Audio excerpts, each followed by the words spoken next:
ಕರ್ನಾಟಕ ರಾಜ್ಯ ಮೊದಲ ರಾಜ್ಯ ಎಸ್ಐಆರ್ ಅನ್ನ ಫೇಲ್ ಮಾಡಿದ ರಾಜ್ಯ. ಯಾವುದೇ ರಾಜ್ಯದಲ್ಲಿ ಎಸ್ಐಆರ್ ಫೇಲ್ ಆಗಿಲ್ಲ. ಕಾನೂನಿ ಪ್ರಕಾರವಾಗಿ ಆಯಾ ರಾಜ್ಯಗಳಲ್ಲಿ ಎಷ್ಟೇ ಒತ್ತಡ ಇದ್ರೂ ಕೂಡ ನಮ್ಮ ಅಧಿಕಾರಿಗಳು ಸರಿಯಾದ ರೀತಿಯಲ್ಲಿ ನಡೆಸಿದ್ರು. ಮುಖ್ಯಮಂತ್ರಿಗಳಿಗೆ ಹೇಳ್ತಾರೆ ವೆಸ್ಟ್ ಬೆಂಗಾಲ್ ತಮಿಳುನಾಡಲ್ಲಿ ಮಾಡಿದಂಗೆ ನಾವು ಮಾಡಕ್ ಬಿಡಲ್ಲ ಅಂದ್ರೆ ನಿಮ್ಮ ಅರ್ಥ ಏನು? ಕರ್ನಾಟಕ ರಾಜ್ಯದಲ್ಲಿ ನ್ಯಾಯಯುತವಾಗಿ ಎಸ್ಐಆರ್ ಅನ್ನ ಮಾಡಕ್ ಬಿಡಲ್ಲ. 2028ರಲ್ಲಿ ಮತ್ತೆ ನೀವು ಮುಖ್ಯಮಂತ್ರಿ ಆಗುವಂತ ಆತುರದಲ್ಲಿ ಕಾನೂನಿ ಬಾಹಿರವಾಗಿ ಎಸ್ಐಆರ್ ಅನ್ನು ಮಾಡಕ್ ಹೊರಟಿದ್ದೀರಿ. ಯಾರು ಬಾಂಗ್ಲಾದೇಶದಿಂದ ಬಂದಿದ್ದಾರೆ, ಯಾರು ನಮ್ಮ ಮತದಾರ ಪಟ್ಟಿಯಲ್ಲಿ ಇಲ್ಲ, ಅವರನ್ನೇ ಇನ್ಕ್ಲೂಡ್ ಮಾಡಕ್ ಹೊರಟಿದ್ದಾರೆ ಇಲ್ಲಿಯ ಅಧಿಕಾರಿಗಳು. ಫಾರ್ಮ್ ನಂಬರ್ 6 ಮತ್ತು ಫಾರ್ಮ್ ನಂಬರ್ 8 ಅನ್ನು ಕೊಡ್ತಾ ಇಲ್ಲ. ಅಂದ್ರೆ ನಿಮ್ಮ ಉದ್ದೇಶ ಏನು? ನಿಮ್ಮ ಉದ್ದೇಶ ಇರುವಂತದ್ದು ಕರ್ನಾಟಕ ರಾಜ್ಯದಲ್ಲಿ ನ್ಯಾಯಯುತವಾದಂತ ಮತದಾರ ಪಟ್ಟಿ ಆಗಬಾರದು, ಇದು ನಿಮ್ಮ ಉದ್ದೇಶ ಇದೆ. ಅದಕ್ಕಾಗಿ ಇಲ್ಲಿಯ ಅಧಿಕಾರಿಗಳನ್ನು ನೀವು ಬಲಿ ಕೊಡ್ತಾ ಇದ್ದೀರಿ. ಇಲ್ಲಿಯ ಡಿಸಿಗಳಿಗೆ ಅಥವಾ ಅಧಿಕಾರಿಗಳಿಗೆ ಸೂಚನೆ ಕೊಟ್ಟಿದ್ದೀರಿ, ಯಾರು ಕೂಡ ಮನೆ ಮನೆ ಹೋಗಬೇಡಿ, ಒಂದ್ ಕಡೆ ಕೂತ್ಕೊಳ್ಳಿ, ಅಲ್ಪಸಂಖ್ಯಾತರನ್ನ ಮತದಾರ ಪಟ್ಟಿಗೆ ಸೇರಿಸಿ ಅದರಿಂದ ನಾನು ಗೆದ್ದು ಬರ್ತೀನಿ ಅಂತ ಸೂಚನೆ ಕೊಟ್ಟಿದ್ದೀರಿ. ಅದಕ್ಕಾಗಿ ಇದು ಆಗ್ತಾ ಇದೆ. ಕರ್ನಾಟಕ ರಾಜ್ಯವನ್ನ ನೀವು ಸೋಲಿಸ್ತಾ ಇದ್ದೀರಿ. ನಾಳೆ ದೂರು ಕೊಡ್ತೀರಾ ಮೇಡಮ್?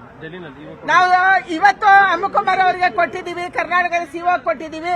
ಅಗತ್ಯ ಬಿದ್ದರೆ ನಾವು ಡೆಲ್ಲಿಯಲ್ಲಿ ಕೂಡ ಭೇಟಿ ಆಗ್ತೀವಿ. ಯಾಕಂದ್ರೆ ನಾನು ಈಗಾಗಲೇ ಡೆಲ್ಲಿಗೆ ಪತ್ರ ಬರ್ತಿದ್ದೀನಿ. ಅದರ ಆಧಾರದಲ್ಲಿ ಇವತ್ತು ಅಲ್ಲಿ ಅಧಿಕಾರಿಗಳನ್ನು ಕೂಡ ಅವರು ಕಳಿಸ್ತಾ ಇದ್ದಾರೆ. ಒಂದ್ಸರಿ ಮೀಟಿಂಗ್ ಆಗಲಿ. ಇದು ನಡೆಯದೇ ಹೋದ್ರೆ ನಾವು ಖಂಡಿತವಾಗಿ ಡೆಲ್ಲಿಯಲ್ಲಿ ಕೂಡ ಚೀಫ್ ಎಲೆಕ್ಷನ್ ಕಮಿಷನರ್ಗೆ ಭೇಟಿ ಆಗ್ತೀವಿ.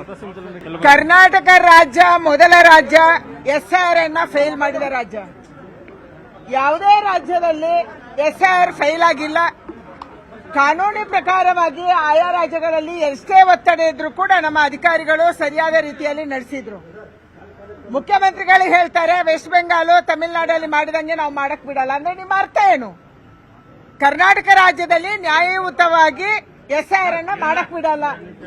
2028ರಲ್ಲಿ ಮತ್ತೆ ನೀವು ಮುಖ್ಯಮಂತ್ರಿ ಆಗುವಂತ ಆತುರದಲ್ಲಿ ಕಾನೂನಿ ಬಾಹಿರವಾಗಿ ಎಸ್ಐಆರ್ ಅನ್ನು ಮಾಡಕ್ ಹೊರಟಿದ್ದೀರಿ. ಯಾರು ಬಾಂಗ್ಲಾದೇಶದಿಂದ ಬಂದಿದ್ದಾರೆ, ಯಾರು ನಮ್ಮ ಮತದಾರ ಪಟ್ಟಿಯಲ್ಲಿ ಇಲ್ಲ, ಅವರನ್ನೇ ಇನ್ಕ್ಲೂಡ್ ಮಾಡಕ್ ಹೊರಟಿದ್ದಾರೆ ಇಲ್ಲಿಯ ಅಧಿಕಾರಿಗಳು. ಫಾರ್ಮ್ ನಂಬರ್ 6 ಮತ್ತು ಫಾರ್ಮ್ ನಂಬರ್ 8 ಅನ್ನು ಕೊಡ್ತಾ ಇಲ್ಲ. ಅಂದ್ರೆ ನಿಮ್ಮ ಉದ್ದೇಶ ಏನು? ನಿಮ್ಮ ಉದ್ದೇಶ ಇರುವಂತದ್ದು ಕರ್ನಾಟಕ ರಾಜ್ಯದಲ್ಲಿ ನ್ಯಾಯಯುತವಾದಂತ ಮತದಾರ ಪಟ್ಟಿ ಆಗಬಾರದು, ಇದು ನಿಮ್ಮ ಉದ್ದೇಶ ಇದೆ. ಅದಕ್ಕಾಗಿ ಇಲ್ಲಿಯ ಅಧಿಕಾರಿಗಳನ್ನು ನೀವು ಬಲಿ ಕೊಡ್ತಾ ಇದ್ದೀರಿ.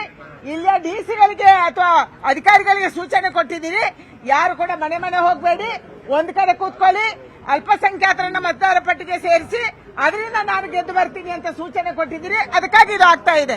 ಕರ್ನಾಟಕ ರಾಜ್ಯವನ್ನ ನೀವು ಸೋಲಿಸ್ತಾ ಇದ್ದೀರಿ. ನಾಳೆ ದೂರು ಕೊಡ್ತೀರಾ ಮೇಡಮ್? ನಾವು ಇವತ್ತು ಅಮ್ಮಕುಮಾರ್ ಅವರಿಗೆ ಕೊಟ್ಟಿದ್ದೀವಿ, ಕರ್ನಾಟಕದ ಸಿಒ ಕೊಟ್ಟಿದ್ದೀವಿ.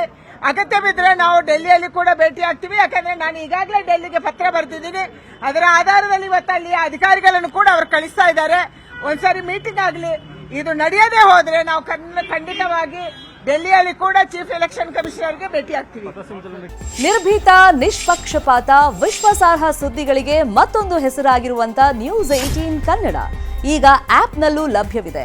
ದಯವಿಟ್ಟು ಇಲ್ಲಿರುವಂತ QR ಕೋಡ್ ಸ್ಕ್ಯಾನ್ ಮಾಡಿಕೊಂಡು ಆಪ್ ಡೌನ್ಲೋಡ್ ಮಾಡೋದಕ್ಕೆ ಮರಿಬೇಡಿ. ನಿಮ್ಮ ಬೆಂಬಲ ಹೀಗೆ ಸದಾ ನಮ್ಮೊಂದಿಗಿರಲಿ. ಧನ್ಯವಾದ.